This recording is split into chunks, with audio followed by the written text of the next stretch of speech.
I will never forget that day. Hearing the crowd roar, feeling my teammates patting me on my back, jumping up and down. I will never forget the feeling of lifting that heavy trophy high, tears streaming down my face. I will never forget the joy, the pain, and the crushing loss. When I was asked what I wanted to be when I grew up, I would always say that I wanted to be a bird. I was fascinated by flying. I loved the feeling of being airborne, absolutely nothing touching my body. Unfortunately, this fascination was extremely dangerous for me.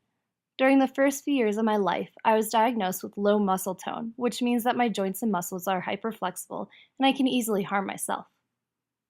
Around the time that I turned 10, the movie Bring It On came out in theaters. I was in awe.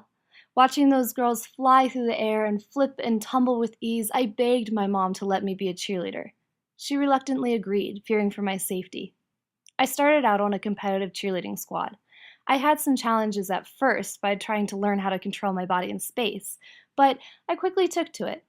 Cheerleading was my way of escaping. I could be as loud as I wanted, move my body as fast as I could, and no one would tell me to stop. Cheerleading brought me closer to my dream. I could finally fly through the air, arms spread wide. I could finally be a bird. After high school, I went to a small college in Kansas on a cheerleading scholarship. College cheerleading was much more intense than I was used to. We quickly began training for nationals, which took place in March. We were hitting everything perfectly. Of course, there were still some problems that we needed to fix. I started to acknowledge the pain that was growing inside of my shoulders and knees. I finally sought help from the trainers, who advised me that I should lay low for a while. I ignored them. After weeks of intense two-a-day practices, March finally arrived. My coach decided to hold one final all-out practice the night before we flew out to nationals. Everything was hitting perfectly.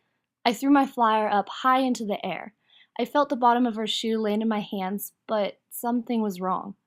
My body was overcome with searing pain as I fell to the mat, clutching my left shoulder. I didn't know what was wrong, but I couldn't move my arm. The trainer said that I had pulled my shoulder out of the socket, causing several muscles to tear. My coach asked if I thought that I could still perform. It was the day before nationals, after all. I nodded. The day of the performance, my trainer bandaged me up as best as she could, but I could still barely move my arm. The routine went by in a painful blur. After bounding off the mat, I collapsed backstage.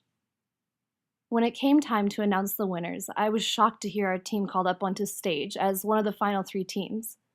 The announcer seemed to go so agonizingly slow. He called the third place team and then the second. Neither team that was called was ours, which meant that we had won. My teammates passed me the massive trophy.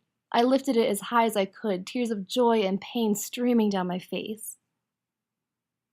After nationals, I went to the doctors to check out my injured shoulder. It was there that I received some horrible news. The doctors told me that my shoulder was injured so badly that I would either have to undergo extensive reconstructive surgery or I would have to do physical therapy and stop cheerleading forever. The news hit me hard. The thing that was such a large part of my life was being taken from me. That nationals was the last time I would ever compete. I would no longer be able to fly through the air, arms spread wide. I was forever confined to the ground. Or so I thought. Much to my mom's dismay, I began skydiving. And even though I longed to be down on the sidelines with the fellow cheerleaders, I can now be just like a bird.